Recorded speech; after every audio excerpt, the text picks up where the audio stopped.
Hello बच्चों, हम class 7 का ज्योग्राफी कर रहे हैं और हमारा टॉपिक है अर्थ चेंजिंग अर्थ। तो ये हमने कल ही कंप्लीट कर दिया। तो अब इसके टेक्सचुअल क्वेश्चंस हम आज करेंगे। तो पहला क्वेश्चन है, उसमें पहला पार्ट है why do the plates move. जो प्लेट्स होती है वो मूव क्यों करती है। तो आंसर है the movement of molten magma inside the earth results in the movement of plates. तो प्लेट्स किस वजह से मूव करती है, जो अर्थ के अंदर जो मोल्टन मैग्मा होता है तो उसमें जब मूवमेंट होती है तो उसकी वजह से जो प्लेट्स है वो भी मूव करती हैं। अब सेकंड है what are exogenic and endogenic forces. तो जो एक्सोजेनिक और एंडोजेनिक फोर्सेस है ये क्या होती हैं। तो आंसर है exogenic forces, the forces that work on the surface of the earth are called exogenic forces. Endogenic forces, the forces that act in the interior of the earth are called as endogenic forces. तो जो exogenic forces होती है ये वो forces होती है जो अर्थ के सरफेस पे काम करती है, तो उनको एक्सोजेनिक फोर्सेस बोलते हैं। और जो एंडोजेनिक फोर्सेस होती है वो अर्थ के इंटीरियर में काम करती है, तो उनको एंडोजेनिक फोर्सेस बोलते हैं।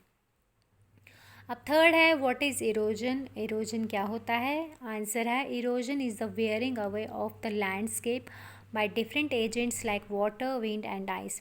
तो इरोजन क्या होता है, जो बह के चला जाता है, मतलब जो लैंडस्केप में से, मतलब जो हमने पढ़ा था कि जो रॉकी पार्ट होता है अर्थ की सरफेस पे वो क्या हो जाता है, वो चला जाता है, ट्रांसपोर्ट हो जाता है, सॉरी ट्रांसपोर्ट होता है अलग अलग एजेंट से, जैसे कि वाटर हो गया, विंड हो गया, आइस हो गया।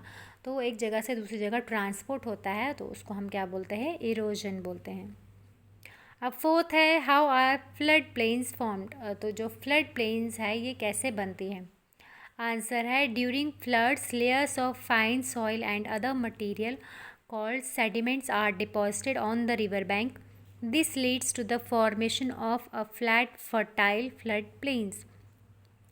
फ्लड्स के टाइम पे क्या होता है, जो फाइन सॉइल की लेयर होती है और बाकी जो मटेरियल हो गया जैसे कि सेडिमेंट्स, ये रिवर बैंक पे नदी के किनारे डिपॉजिट हो जाते हैं।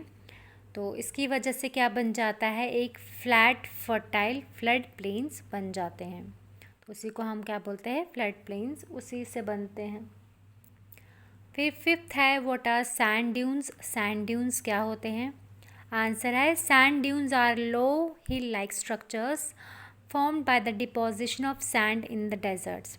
तो जो सैंड ड्यून्स है वो क्या होते हैं, लो हिल लाइक स्ट्रक्चर्स होते हैं, जो किसकी वजह से बनते हैं, डिपोजिशन ऑफ सैंड, और सैंड की डिपोजिशन, और लेकिन सैंड की डिपोजिशन होती है डेजर्ट्स में, और वो किस वजह से होती है, जो विंड होती है वो सैंड को एक जगह से दूसरी जगह ट्रांसपोर्ट करती है, तो उसकी वजह से सैंड ड्यून्स बन जाते हैं।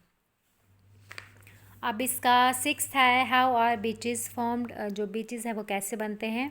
आंसर है beaches are formed when the sea waves deposit sediments along the shores of the sea.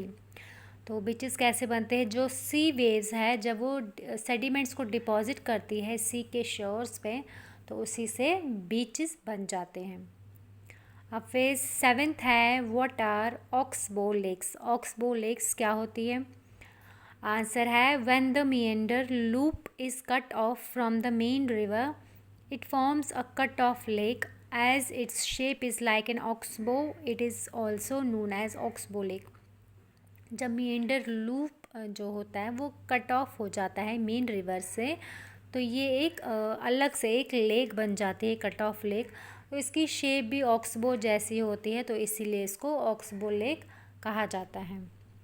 तो आज के लिए इतने ही क्वेश्चन, इसके आगे हम कल कंटिन्यू करेंगे। Thank you.